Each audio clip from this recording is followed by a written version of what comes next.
नमस्कार। आप देख रहे हैं कैपिटल हेडलाइंस और मैं हूं वात्सल्य राय। ये कैपिटल हेडलाइंस का लाइव शो है।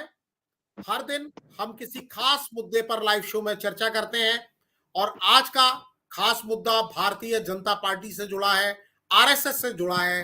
कुछ दिन पहले भी हमने चर्चा की थी, जिस दिन आरएसएस की समन्वय बैठक खत्म हुई थी। उस दिन पहली बार आरएसएस ने माना था कि भारतीय जनता पार्टी और राष्ट्रीय स्वयंसेवक संघ के बीच में कुछ है यानी कुछ दिक्कत है। और वो दिक्कत की बात 4 जून 2024, ये वो तारीख है जब लोकसभा चुनाव के नतीजे आए थे। उस दिन के बाद से आरएसएस के जो चीफ हैं मोहन भागवत साहब, उन्होंने कई बयान दिए हैं और हर बयान को घुमा फिरा कर ये उसकी समीक्षा की जाती है, ये इस तरह की विवेचना की जाती है, पहले मीडिया के द्वारा, उसके बाद विपक्षी दल खासतौर पर कांग्रेस के द्वारा। ये माना जाता है कि मोहन भागवत जो भी कह रहे हैं बिना नाम लिए इशारे में प्रधानमंत्री नरेंद्र मोदी पर वो प्रहार कर रहे हैं, चाहे वो बात किसी भी सेंस में करें, किसी भी प्लेटफॉर्म पर करें। और जब नतीजे आए थे, नतीजों का ऐलान हुआ था, उसके पहले लोकसभा चुनाव के दौरान नतीजों के ऐलान के ठीक 3 दिन पहले एग्जिट पोल आए थे। और अगर आपको लोकसभा चुनाव याद हो, उस दौर में भारतीय जनता पार्टी और प्रधानमंत्री नरेंद्र मोदी ने अब की बार 400 पार का नारा दिया था। यानी अकेले दम पर भारतीय जनता पार्टी 370 और एनडीए के सहयोगियों के साथ मिलकर 400 सीट जीतने का दावा कर रही थी।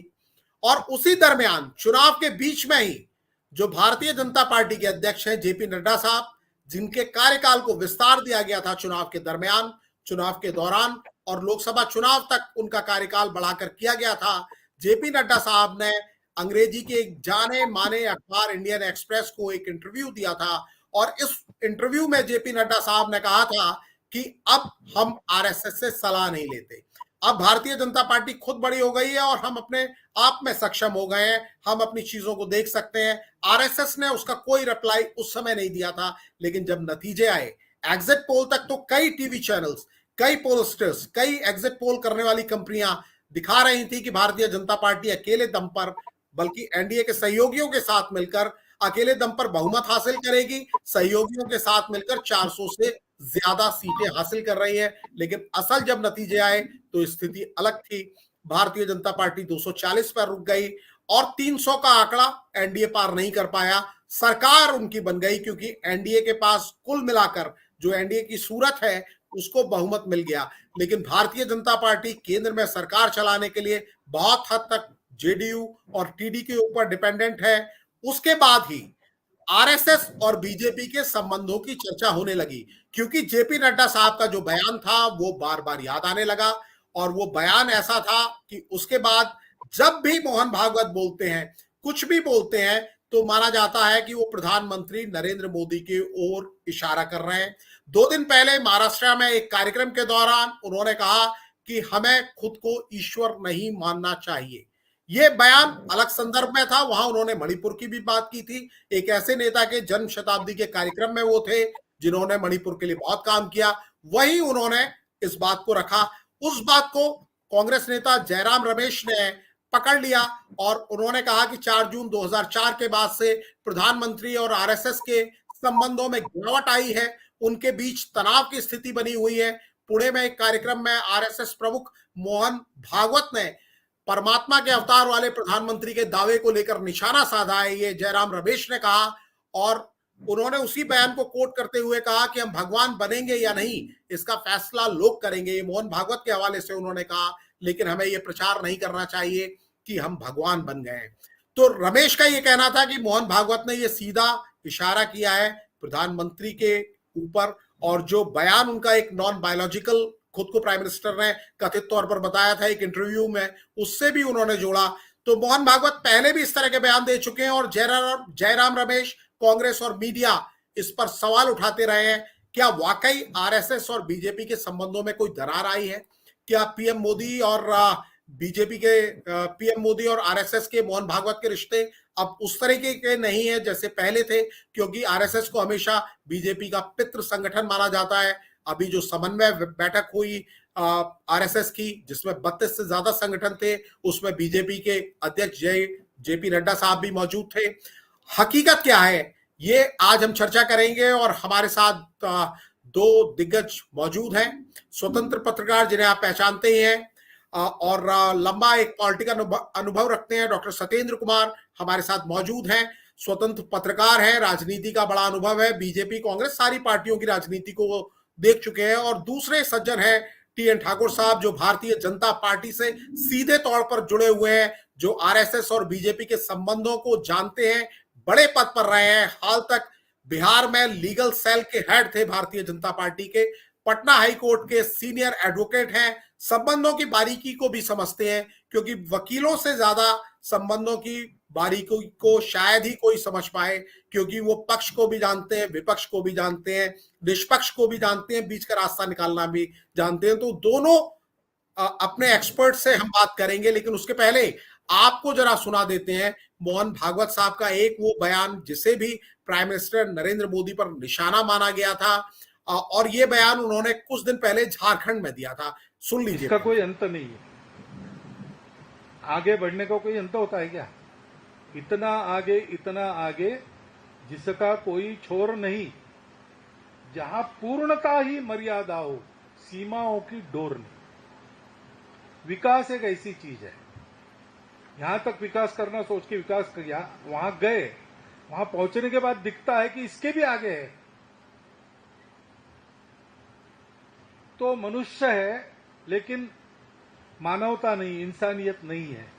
वो मनुष्य बन जाए असली पहले, वहां जाने के बाद उसको लगता है लेकिन मनुष्य से कोई होते अति मानव, सुपरमैन कहते, सुपरमैन फिल्में वगैरह निकलती उसमें दिखाते हैं कि अलौकिक शक्तियां जिनके पास होती, तो फिर मनुष्य तो अलौकिक बनना चाहता है, सुपरमैन बनना चाहता है, अति मानव बनना चाहता है, लेकिन वहां रुकता नहीं, उसको लगता है कि देव बनना चाहिए, तो वो देवता बनना चाहता है।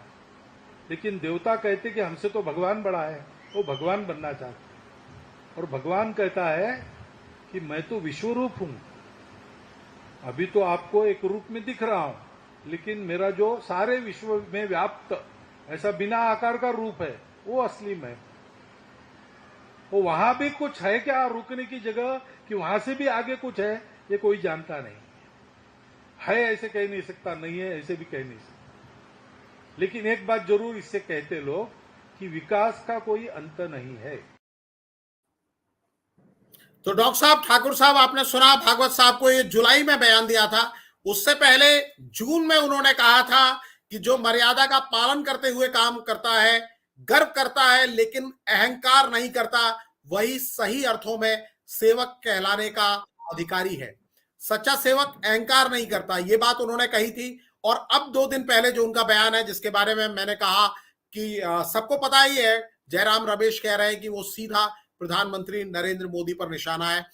तो ठाकुर साहब, बात आपसे ही शुरू करते हैं, क्योंकि आप रिश्तों को जानते हैं, भारतीय जनता पार्टी के, आरएसएस के, मोहन भागवत साहब को भी जानते हैं, नरेंद्र मोदी जी को भी जानते हैं, लगभग दोनों ही नेता, हालांकि भागवत जी अपने आप को नेता नहीं कहते हैं, लेकिन नेता तो है ही, दिशा देते हैं। और आरएसएस जैसा जो सबसे बड़ा दुनिया का स्वयंसेवी संगठन है, उसके सर्वे सर्वा है, उसके चीफ हैं, और मोदी साहब एक ही उम्र के लोग, एक ही जगह से लगभग काम करते हुए आए हैं। प्राइम मिनिस्टर तो आज भी अपने आप को स्वयंसेवक कहते हैं, हालांकि राजनीति से भागवत साहब अपना वास्ता नहीं मानते। लेकिन क्या आपको लग रहा है ये सारे जो बयान आ रहे हैं, भागवत साहब निशाना बना रहे हैं कि प्रधानमंत्री नरेंद्र मोदी को? देखिए, इसमें ऐसा है कि भागवत साहब लगातार जिस संगठन का सरसंचालक का सबसे बड़ा दायित्व संभाल रहे हैं, उसमें एकाएक आदमी उतने बड़े पद पर नहीं जाता। कभी भागवत साहब का पटना ही केंद्र था और पटना में बरसों बरसों रहे थे, दूसरे दायित्व में रहे थे। तो भागवत साहब जो बातें कह रहे हैं, उसका अर्थ का अनर्थ लगाना तो किसी के ऊपर है, जो जैसा सोचे सोच ले। लेकिन भागवत साहब ने मानव मूल्यों की सराहना करने वाले विषय, जिससे मानवता बढ़े और मानव का विकास हो, आदमी का चरित्र का विकास हो, मस्तिष्क बढ़े, बड़ापन दिखे, इन बातों का उन्होंने अपने लगातार बयानों में दर्शाया है। भागवत जी इस पूरे विश्व के लिए, और जो लोग राष्ट्रीय भावना से, खास करके संघ के 32 संगठनों की अभी आपने चर्चा की, उनको मानने वाले लोगों के लिए भागवत जी पूजनीय हैं, और उनकी विचारधारा स्पष्ट है कि आदमी देवता नहीं हो सकता, बट देवत्व को प्राप्त करने के लिए मर्यादा पुरुषोत्तम राम के और कृष्ण के रास्ते पर चल करके ऊंचाइयों पर पहुंच सकता है। यही उनका आशय है। इसका अर्थ भले ही कोई दूसरा लगाए। चुनाव तक भागवत साहब चुप रहे, आरएसएस भी बिल्कुल कुछ नहीं कहा, लेकिन 4 जून के बाद बयान पर बयान आ रहे हैं और आप कह रहे हैं कि उनका आशय भले ही नहीं है, लेकिन पहली बार सुनील अंबेडकर साहब ने, जो इनकी राष्ट्रीय बैठक हुई उसके बाद माना कि ये घर का मामला है, घर में सुलझा लिया जाएगा। यानी मामला तो है, ये धुआं जो उठ रहा है वो बिना आग के नहीं है, आग तो कहीं ना कहीं जल रही है। तो ये आग क्या वो चिंगारी जो जेपी नड्डा साहब ने दिखाई थी उसका असर है, जिसे दबे खाने आरएसएस के लोग मानते भी हैं। और उन्होंने कहा कि हमने इस बार चुनाव में काम नहीं किया, जो निकाल के लाने का काम था वो नहीं किया, खासतौर पे यूपी में काम नहीं किया, और उसका असर वो दिखाना चाहते थे।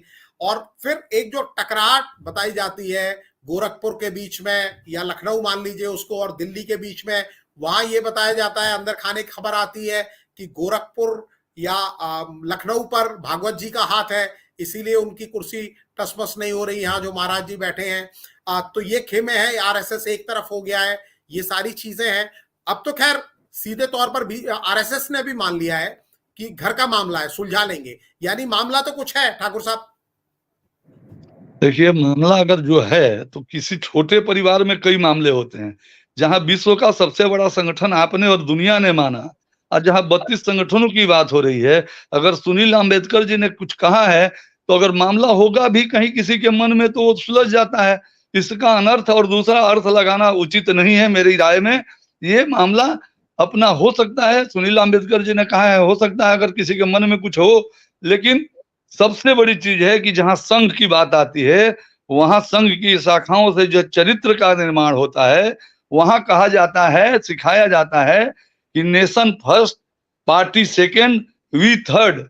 स्वयं सेवक अपने को तीसरी लाइन का व्यक्ति मानता है, पार्टी और संगठन सेकेंड होता है, और थर्ड में नेशन होता है, राष्ट्रीयता की भावना। इसलिए वहां कहीं कुछ गलत नहीं है। संघ के हमारे सरसंघचालक ने जो कुछ कहा है राष्ट्रहित में, मानव हित में कहा है। नहीं, आरएसएस तो बिल्कुल सही बात कर रहा है, और वो तो यही कह रहे हैं कि गर्व करो, अहंकार मत करो, खुद को भगवान मत समझो। एकदम ये तो सही कह रहे हैं। कह रहे हैं, लेकिन वो माना जा रहा है कि वो इशारे में जो खुद को भगवान मानते हैं, जो अहंकार करते हैं, मतलब आप भी, आपके चेहरे पर भी हंसी आ गई, यानी आपके दिमाग में भी एक तस्वीर बन रही है, जो विपक्ष तस्वीर मानने बन के रही लिए, है वो आपके दिमाग में भी तस्वीर बन रही है। वात्सल्य जी, मानने के लिए हम सभी स्वतंत्र हैं। हम तो माने तो देव नहीं तो पत्थर भी कहते हैं। मानने के लिए सबकी आजादी है, लेकिन हम जो कह रहे हैं वो वास्तविकता की बात कर रहे हैं, और अपने 32-35 वर्ष के संघ के और पार्टी के जीवन में जो अनुभव है उसकी बात हम यहाँ कर रहे हैं कि हमने जो सीखा है। देखिए, आपके पुराने, आपकी पार्टी के पुराने सहयोगी जो दिशा बदल के दूसरी तरफ चले गए थे और आज यहाँ पर राजनीतिक विश्लेषक के तौर पर है डॉक्टर सत्येंद्र कुमार, इनसे समझते हैं कि ये क्या समझ रहे हैं, ये जयराम रमेश जो समझ रहे हैं वो सही समझ रहे हैं, या ठाकुर साहब या बाकी लोग जो समझा रहे हैं वो सही है? सही क्या है डॉक्टर सत्येंद्र कुमार, बताइए जरा, आपका अनुभव क्या कहता है? आपके पास तो सभी तरफ के अनुभव हैं, आपने कांग्रेस का भी अनुभव लिया है, बीजेपी का भी लिया है, आरएसएस का भी लिया है, और आप पत्रकारिता का भी अनुभव रखते हैं। पत्रकारिता भी करते हैं, बहुत अच्छा। मान्यता प्राप्त पत्रकार है ये, बकायदा बिहार सरकार से मान्यता इनको मिली हुई है। आपका अनुभव क्या कह रहा है?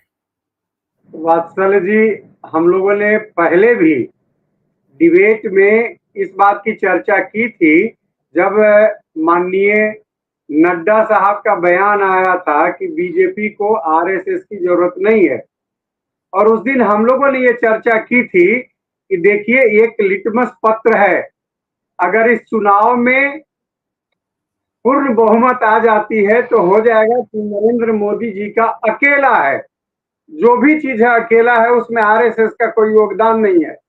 लेकिन हुआ ऐसा नहीं, क्योंकि पूर्ण बहुमत नहीं आई तो आरएसएस का रह गया कि ना, बगैर आरएसएस के नहीं हो सकता है, राष्ट्रीय स्वयंसेवक संघ की जरूरत है। और इस दरमियान चूंकि आदरणीय नरेंद्र मोदी जी ने कहा था कि मुझे लगता है कि मैं बायोलॉजिकल नहीं हूं, कहीं न कहीं से, तो जयराम रमेश जी जो कह रहे हैं वो अपने तरफ से कुछ नहीं कह रहे हैं, सिर्फ इंगित कर रहे हैं इन दोनों लोगों का। झारखंड में जो दिया गया बयान, उन्होंने क्या कहा, एक मार्गदर्शन दिया कि भाई अपने आप को भगवान नहीं समझना चाहिए और भगवान से भी आगे विश्व गुरु नहीं समझना चाहिए, ये ठीक नहीं है। विकास होना उचित है, आदमी के अंदर व्यक्तित्व का विकास हो। और उन्होंने ये कहा कि ये लगता है कि भाई इससे अच्छा होता देवता हो जाते, सुपरमैन हो जाते, देवता हो जाते, देवता से भी ऊपर है भगवान हो जाते, उससे ऊपर भी विश्व गुरु सब लोग माने, क्योंकि भगवान तो सब लोग नहीं ना मानते हैं, अलग अलग, शंकर भगवान का अलग मानने वाले हैं, विष्णु भगवान को अलग मानने वाले हैं, लेकिन जो विश्व के गुरु होंगे उनको तो सब लोग मानने वाले होंगे। तो ये सब सारी चीजें हैं। जयराम रमेश जी यही कह रहे हैं, दोनों को जोड़ रहे हैं और कह रहे हैं कि क्या है भाई, क्या इनकी समझ है, क्योंकि उन्होंने कहा कि मैं बायोलॉजिकल नहीं हूं, क्या वो समझ लिए हैं कि अवतारी पुरुष हैं, आने वाले समय में उनके अवतार के रूप में होनी चाहिए कि हाँ अवतारी हैं, ये बुद्ध भी हुए हैं, आज हम बुद्ध को मानते हैं, उससे पहले लोगों को मानते रहे हैं, जो भी हो। तो क्या उसी दिशा में इनका ये इंगित कर रहे हैं जयराम रमेश।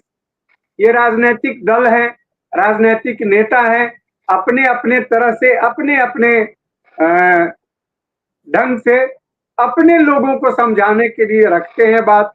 ये तो मनमाने की बात है। ठाकुर जी ठीक ही कह रहे हैं भाई, इन लोगों का अनुभव है। मोहन भागवत साहब का काम ही है।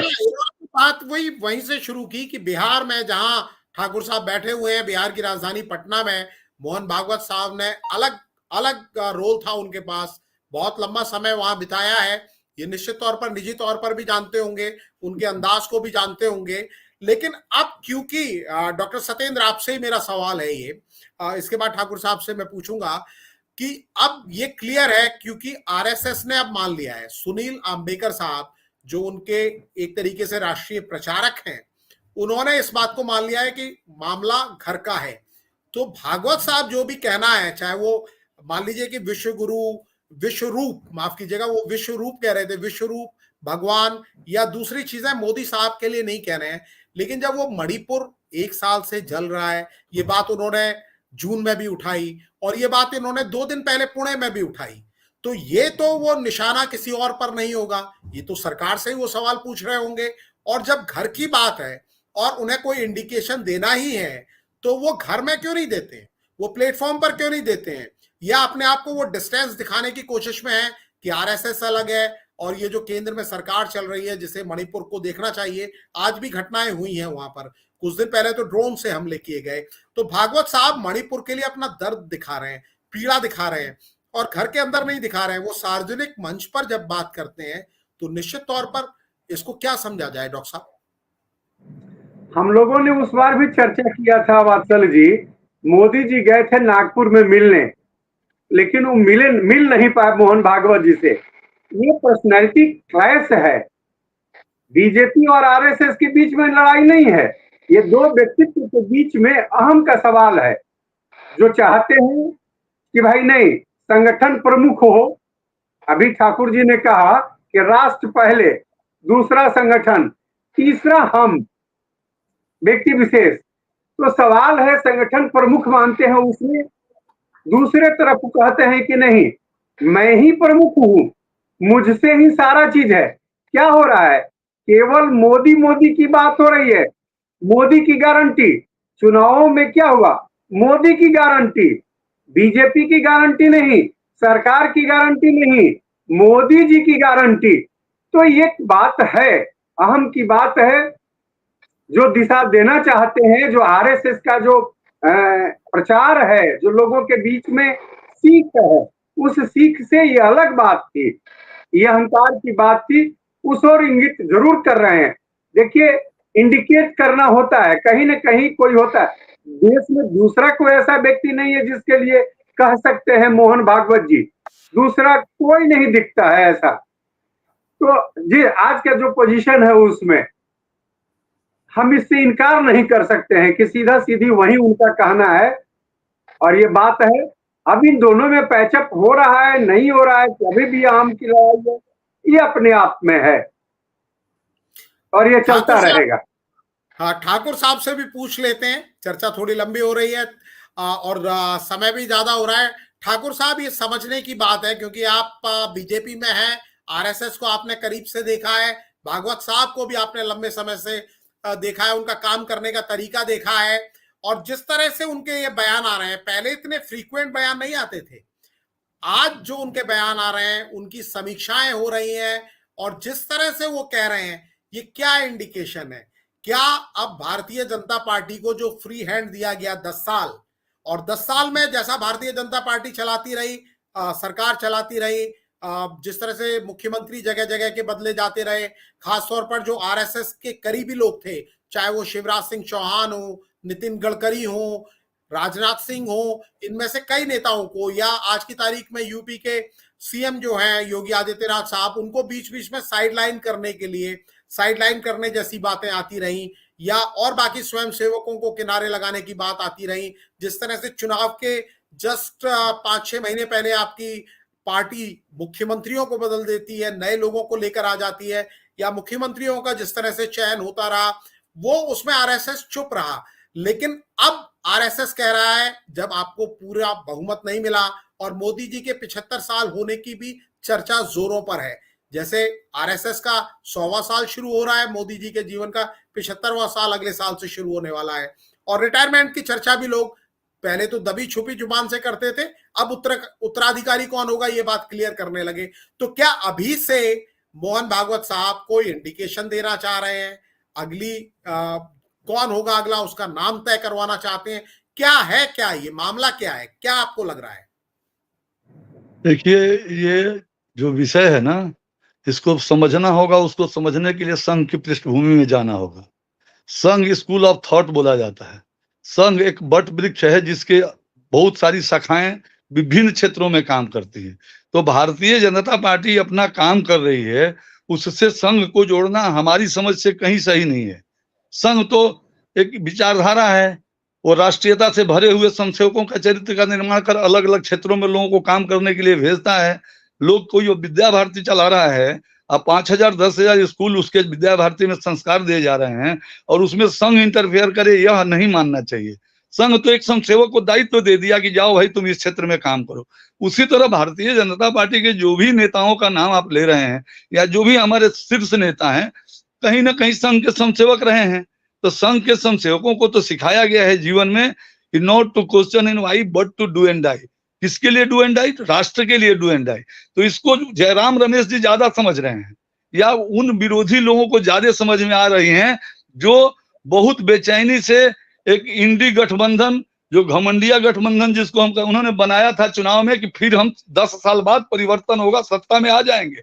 98 तक कांग्रेस रह गई, बाकी सब अन्य विरोधी जो नेता हैं, दूसरे तीसरे नंबर चौथे नंबर कांग्रेस के, उनको ये समझ में नहीं आ रहा है कि मोदी जी पर बोल रहे हैं भागवत जी। लेकिन कांग्रेस के जो जयराम रमेश जी जैसे 2-4 लोग बिछाए हुए थे बाछे कि किसी तरह हम चले जाएं सत्ता में, उन्हें तो उल्टे खाना पड़ा।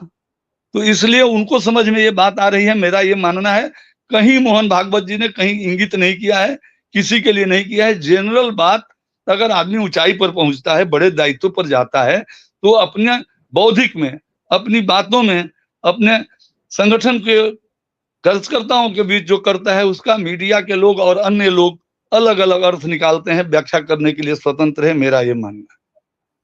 चलिए ठाकुर साहब, मैं एक इसी से जुड़ा हुआ सवाल पूछ लेता हूं, मतलब जो कार्यक्रम में जिसपे हम बात कर रहे हैं कि आखिर रिश्ते कैसे हैं भागवत साहब के बीच और मोदी साहब के बीच में, और जो तस्वीर बन रही है, कैसे रिश्ते हैं? एक कदम अच्छे रिश्ते हैं और बहुत ही अच्छे रिश्ते हैं। हमने अभी कहा कि सारे संसेवक जितने लोग राष्ट्रहित में काम कर रहे हैं, जैसे आपने अभी समन्वय बैठक देखा, समय समय पर जिला लेवल से लेकर के प्रदेश प्रांत लेवल से लेकर और राष्ट्रीय स्तर तक हम सब बैठते हैं और अपनी समस्याओं को कैसे हम विकासशील बने, इस पर चर्चा करते हैं। तो समन्वय बैठक खत्म होते ही जहां जेपी नड्डा साहब भी बड़े अनुशासित कार्यकर्ता की तरह बैठे हुए उनकी तस्वीर आई थी, उस फोरम पे बात करने की बजाय भागवत साहब इस तरह के बयान क्यों दे रहे हैं? उन्हें भी पता तो होगा, उन्हें पता तो होगा ना कि ये बात निकल रही है तो इसका क्या मतलब निकाला जाएगा। हाँ बार में मान लीजिए बेनिफिट ऑफ डाउट आप दे देंगे, दूसरी बार में आप बेनिफिट ऑफ डाउट दे देंगे, लेकिन अगर कई बार हो जाए तो आप बेनिफिट ऑफ डाउट तो नहीं देंगे। तब तो आपको लगेगा कि कुछ ना कुछ तो वो बताना चाह रहे हैं, क्योंकि नहीं तो भागवत साहब, जैसा आपने बताया भागवत रिश्ते हैं। अभी आपके सामने डॉक्टर साहब ने कहा, इसको अभी किसी ने डिनायल नहीं किया है कि मोदी साहब 19 अप्रैल के बाद एक दिन के लिए नागपुर गए थे और वहां भी ये कंफर्म किया गया कि वहां मुलाकात नहीं हो पाई प्राइम मिनिस्टर की और आरएसएस प्रमुख की। उसके बाद ये मीडिया रिपोर्ट्स तो दोनों के पास जा रही है, क्योंकि प्राइम मिनिस्टर को तो ब्रीफ करने वाले कई लोग हैं, भागवत साहब को बताने वाले भी बहुत लोग हैं कि साहब आपने ये बोला, इसका मतलब ये निकला, और अगर आप ऐसा कह देंगे तो ठीक रहेगा। ये बताने वाले लोग तो होंगे ही। मेरी समझ से ये बात जो है एकदम बेबुनियाद है कि उसका कुछ और अर्थ लगाया जाए। बार बार मैं कह रहा हूं कि 32 संगठनों के हेड जो हैं उसमें जगत प्रकाश नड्डा जी के अलावा और भी संगठनों के हेड होंगे, विद्यार्थी परिषद के हेड होंगे, भारतीय मजदूर संघ सबसे बड़ा संगठन है उसके हेड होंगे। कहीं उनको उन संगठनों के किसी सदस्य के साथ या दायित्व वाले कार्यकर्ता के बारे में या समसेवक के बारे में इस बात को इंगित क्यों नहीं किया जाता है? मोदी जी की लोकप्रियता चूंकि आज भी है, मोदी जी विश्व में लोकप्रिय स्वयंसेवक और नेता हमारे हैं, इसलिए मोदी जी को इंगित करने का काम कांग्रेस के जयराम रमेश जी कर रहे हैं या अन्य लोग कर रहे हैं। मैं यही आपकी बात बिल्कुल मान रहा हूं, मंजूर कर रहा हूं, लेकिन क्या उन्हें कोई सलाह दे सकता है भागवत साहब को, मतलब जो आपकी बात को पूरी तरीके से मानते हुए, जयराम रमेश साहब की बात को ना मानते हुए, उन्हें कोई सलाह क्यों नहीं जाके देता है कि साहब आप भागवत जी जो बोल रहे हैं उसका इंटरप्रिटेशन जो है वैसा नहीं जा रहा है, और जो बिल्कुल मोदी साहब विश्व स्तर के लोकप्रिय नेता हैं उनकी इमेज को कहीं ना कहीं ये डेंट कर रहा है, और विरोधियों के हाथ में आप बार बार जाके एक मौका दे देते हैं। उन्हें कोई समझाता क्यों नहीं है? भागवत जी की अच्छी अपने ऊंचे पदों पर सर सहकार्यवाह हमारे होते हैं, सर संचालक के नीचे सर संचालक होते हैं, और हमारे अन्य पदाधिकारियों की अच्छी टीम है। उन्हें सलाह की जरूरत नहीं है, इस सलाह को किसी को देने की उनको जरूरत नहीं है, हमारा मानना है। और ये बेबुनियाद बातें हो रही है कि उनको भागवत जी को कोई जोड़ के सलाह दे, बताए, उसके लिए भागवत जी और संघ हमारा संपन्न है।